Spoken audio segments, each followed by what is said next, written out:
let's talk about someone a little bit older now. Tom Petty. For me, Tom Oh, Petty is very much a unique voice, but also a unique style of rock that very few people appreciate. Colin, your take on Petty's early stuff versus his later stuff. There's really I don't notice too much of a difference. That's the crazy part to me is that his sound stayed very consistent over the years. That's like obviously have American Girl to start off, but like his songs like Refugee and Don't Do Me Like That, like I feel like are very similar to Running Down a Dream and Won't Back Down and very similar style Learn to Fly and Mary Jane's Last Dance. Like I feel like his sound Stayed didn't really consistent. change a whole lot, but in a good way. What about when so obviously he was he had the Heartbreakers from 76 to 87. In 88 he teamed up and made a super group, the Traveling Wilburys, um and started more of a solo career. Do you notice a difference between the pre 88 stuff versus the post 88 stuff, maybe when he was doing the Traveling Wilbury stuff? Yeah, maybe a little bit of a difference, maybe a bit like in terms of the twang on the guitar, but other than that, like lyrically, Very consistent voice. sonically, pretty consistent. I Like I think said, he's one like of he played the halftime show, and he did three of his four songs to a Full Moon Fever, and they basically sound like some artists like you their solo stuff doesn't sound like anything like the stuff with their band, but Right, he sounded exactly. just like those that. songs sound like songs that he wrote with the Heartbreakers. I Yeah. don't. I think he has one of those voices and personalities that probably does not lend itself to variation or to much variation as far as what he can do. Like you said, even in the Traveling Wilbury stuff, he is where he is vocally, right? Right. Um, I mean, I think I love voices, and I think Tom Petty probably has one of the most unique voices in rock. I mean, you can't Right. get any more laid back than Tom Petty. You know what I'm saying? Yeah. Um, in spite of whatever the rhythm is and the tempo, you're gonna get that. Laid Tom back. Petty. Yeah, it's just his approach. Um, Thomas Earl Petty, born in Mhm. 1950. Died in Um, 17. yeah, 27. It died in 2017. How did he die? I don't remember. Drug overd Or- He died of an accidental drug overdose. Mm. Yeah. He was born in Florida. College Graduated. Town. College Yeah, Town in Florida. Yeah, Yeah, Gainesville. that's right. they do the tradition in between the third and the fourth quarter there at UF Mhm. now, ever since he died. My Because he brother used to be Yeah. went a there. janitor. I think he used to be a janitor that worked at the Yeah. football stadium. Um, Colin, you know how hard it is to get around Gainesville. Brutal. What is it about that area that made him want to stay in that area for so long? That, I mean, obviously you're a Gators fan, you're a Jaguars fan, so you know Florida pretty well. What is it that from that area that probably gave him that sound that he had, that just laid back Southern draw sound? I mean, Leonard Skinner was big in Jacksonville, so you definitely hear the inspiration in a lot of stuff Right. with that. So probably that. I mean, Olin Brothers. I mean, there's a lot of great like swamp rock, like southern rock that originates from that Jacksonville area, the 904 area, and I Yeah. you can definitely hear the influence there with Tom Petty. Yeah. Yeah, my sister went to school there. Um, my parents live outside of Orlando. Um, I like Florida. Florida is just so different from so many other states. The music in Florida, from Miami, you get a completely different sound, right? With the Right. Caribbean influence, and our good friend who died not that long ago, Margaritaville, man. So Yeah. you get that happening, and then you come up, and then there's what's his name, who sung about the Okeechobee, I think it was. Um, Well, you have is it John Anderson? Anderson that Right, talks about Seminole Wind. right. Um, And and then yeah, the Everglades have a very different sound than Miami does. And then and you then come you up move into on the up. Orlando area and it's more Absolutely. mainstream. So I And look at him as combining a lot of that, but like you said, definitely that. Um, but it's rock. It's rock and roll, and that's who he was. And I just his with Tom Petty, it's all about the vocals, right, and the songwriting. Mhm. And yeah, that's what when I think about Tom Petty, I think of that friggin' voice. American Girl, Don't Do Me Like That, Refugee, Don't Come Around Here No More. Yep. yeah. Just such a unique vocal talent. He almost reminds me in some ways of Dylan. You know what I mean? It's just this craggy, unpolished, swamp stuff in your face. And I Yeah. love Tom Petty for that. Yeah. Now, obviously, in '88, he teams up with George Harrison, Bob Dylan, Roy Orbison, and Jeff Lynne. Now, Jeff Lynne also did some engineering work or some production work for Petty and many others as well. What do you feel? What do you guys feel was the what do you guys feel about that group that was put together? I mean, you got a former Beatle in there, you got the legendary Roy Orbison, Roy Orbison, yeah.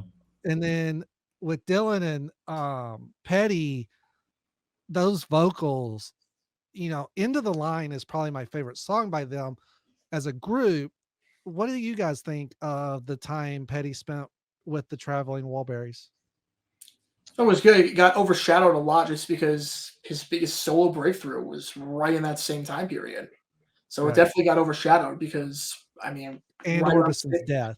yeah, and Orbison's death, and Orbison had a solo hit at that point. At the same time, George Harrison had a solo hit for the first time in ages, and the same time, Tom Petty had one of the biggest songs of all time in Free Fallin' and had all his hits off Great Rolling song, Stones. great song. Great song. Yeah. So it definitely got overshadowed. Definitely got overshadowed. Yeah. They did have their time in the sun though. They did. And these guys toured some. And I love when super talented people, it's just, I guess we all do, when super talented people dig other super talented people and they decide to work together and they give us magic.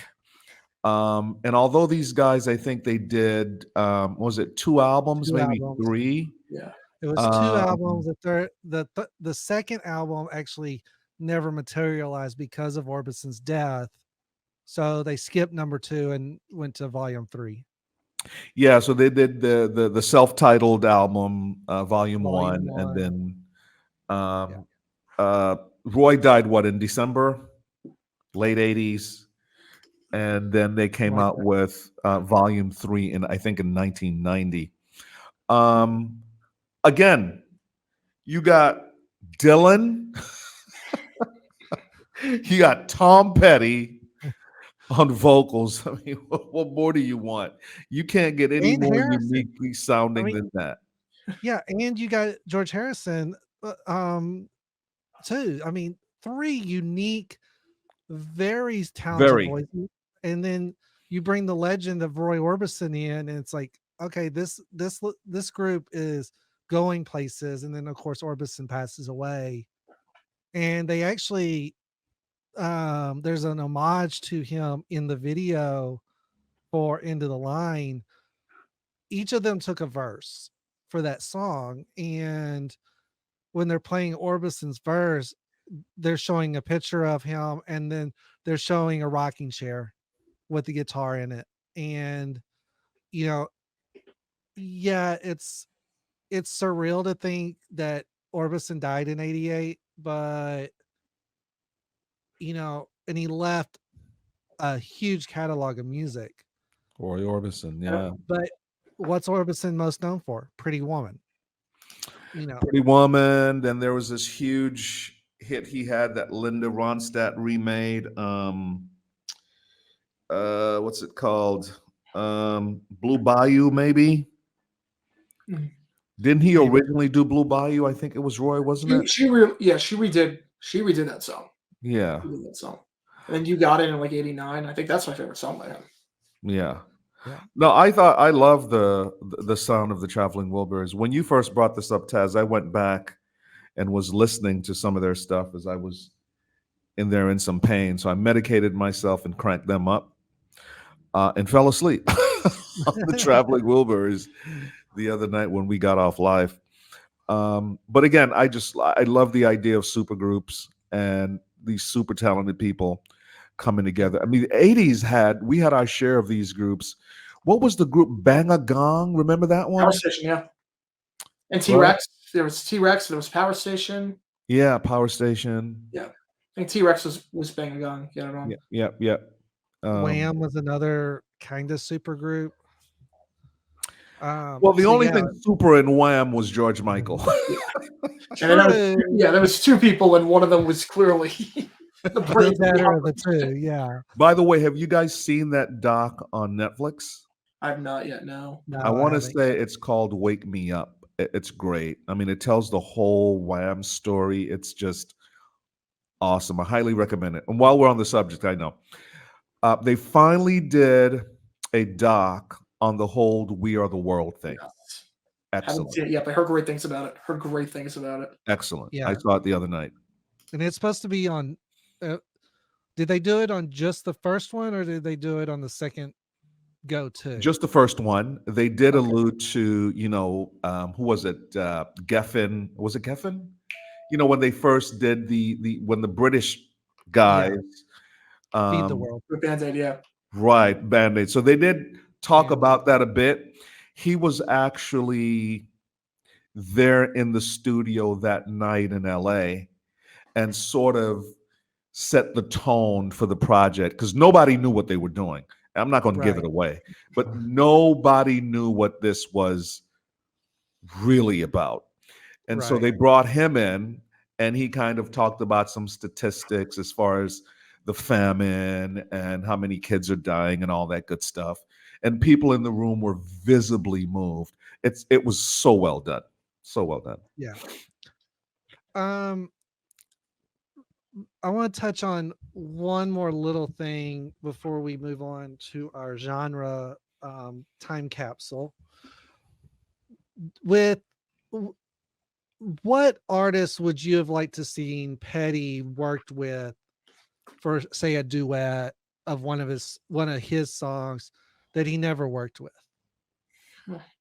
Of his time, of course. So a contemporary. Yeah. I don't know what female artist, if any, he did duets with, but I would love to have seen him get together with maybe what's her name from Heart. One of the sisters. And Wilson, yeah. Yeah. Yeah. That would have been a cool sound. Yeah. That's a good question. I'm gonna go a bit out of left field with this one. Just the way he plays the guitar and like some of the stuff that he had like in the late 80s, early 90s. I want to see him with Aaron Neville. I think that would have been interesting.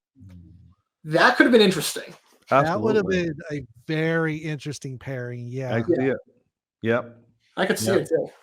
Yeah. Also, I think him with Dolly, because Dolly can morph into whatever she needs to morph into. I mean, she morphed into a friggin' Dallas Cowboy cheerleader and pulled it off, right?